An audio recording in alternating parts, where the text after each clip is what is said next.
هفتم ینور دو سلاح به دست اسلامی در پایتخت فرانسه بالای مجله هجوی شارلی هبدو حمله کرده 12 نفر را به قتل رساندند.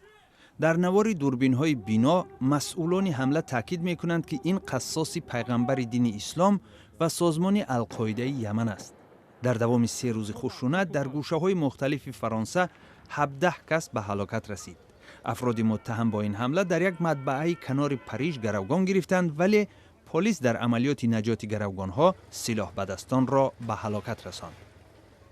23 ینور شاه عربستان سعودی ملک عبدالله که یکی از ثروتمندترین انسان‌های روی عالم به حساب می‌رفت، وفات کرد و بر پایه رسمی پیروان رویه وهابیه دین اسلام در یک قبر بینشان به خاک سپرده شد.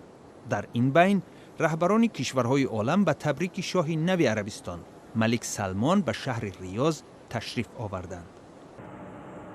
27 فوریه در نزد کرمل بوریس نمتسوف یکی از مخالفین سرسخت پرزیدنت روسیه ولادیمیر پوتین در مسئله نقش مسکو در جنگ‌های اوکراین از تیر سلاح آتشفشان به هلاکت رسید.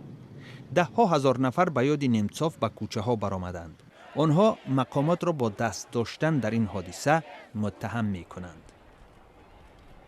24 مارس هواپیمای ایروبوس A320 شرکت آلمانی جرمن وینگز که در خط سیر بارسلونا دوسلدورف حرکت داشت به کوه برخورد.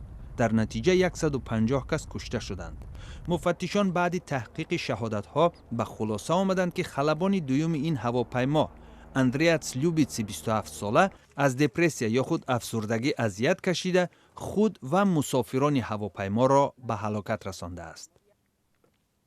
17 می در پی برخوردهای شدید گروه دولت اسلامی ارتش عراق را از شهر رمادی بیرون کشیده مرکز ولایت انبار را به تصرف خود درآورد. در این محاربه تخمیناً 500 کس کشته شده از 6 تا 8 هزار ساکن رمادی به بغداد هجرت کردند. 26 ایون یک سلاح به دست بالای مهمانسرای مرحبا امپریال تونس حمله کرده 39 نفر اکثرا سیاحان اروپایی را به قتل رساند. بعداً گروه دولت اسلامی ادعا کرد که مسئول این حمله سیف رزگویی عضو این گروه بوده است. 14 ایول در شهر وینا مذاکرات هسته‌ای ایران با 6 قدرت جهانی با موفقیت به انجام رسیدند. بر پایه سازش که پس از 10 سال گفت و شنید به دست آمده است، ایالات متحده آمریکا، اتحاد اروپا و سازمان ملل متحد تحریم جمهوری اسلامی را قطع می‌کنند و در جواب تهران از رشد برنامه هسته‌ایش خودداری خواهد کرد. سال 2015 موج فراریان از خاورمیانه اروپا را با بحران مهاجرت روبرو کرد. در ماه اوگوست شمار روزافزون مهاجران در جزیره کاس یونان به رویارویی‌های پناهجویان با مقامات محلی تبدیل یافت. کوشش عبور مهاجران از اروپای جنوبی به کشورهای غربی این قاره هم باعث بحث‌ها و خشونت در مرزهای کشورهای اروپایی شده است.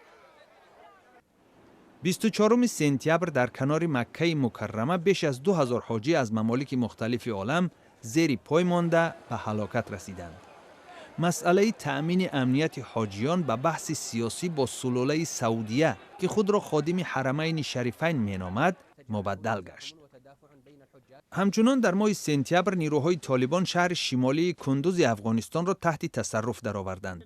بعد 3 روز 1 اکتبر نیروهای ارتش افغانستان با کمک نیروهای ایالات متحده طالبان را از شهر بیرون کردند.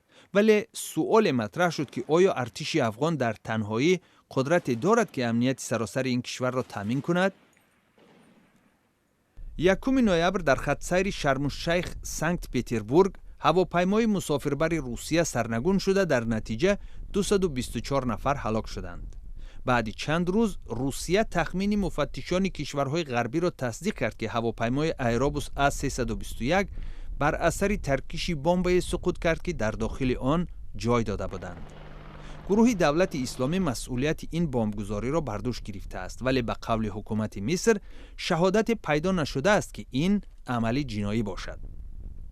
13 نوامبر سلسله حمله ها در گرد و اطراف پایتخت فرانسه عالم را تکان داد.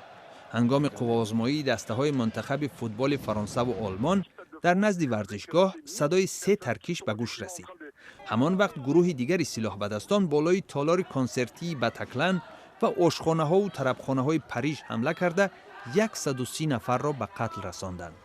همان شب پرزیدنت فرانسه فرانسوا اولاند تاکید کرد که این حمله ها وحدت ملی فرانسوی ها را از بین نخواهد برد و مردم فرانسه در نزد تروریستان سرخم نمی کند. 24 نوامبر ترکیه در نزدیکی مرزش با سوریه یک هواپیمای جنگی روسیه را سرنگون کرد. انکره بارها ابراز داشت که پیش از حمله هواپیمای ناشناس را هشدار داده بود که از حریم ترکیه بیرون شود، ولی این هواپیما هشدارها را نادیده گرفت.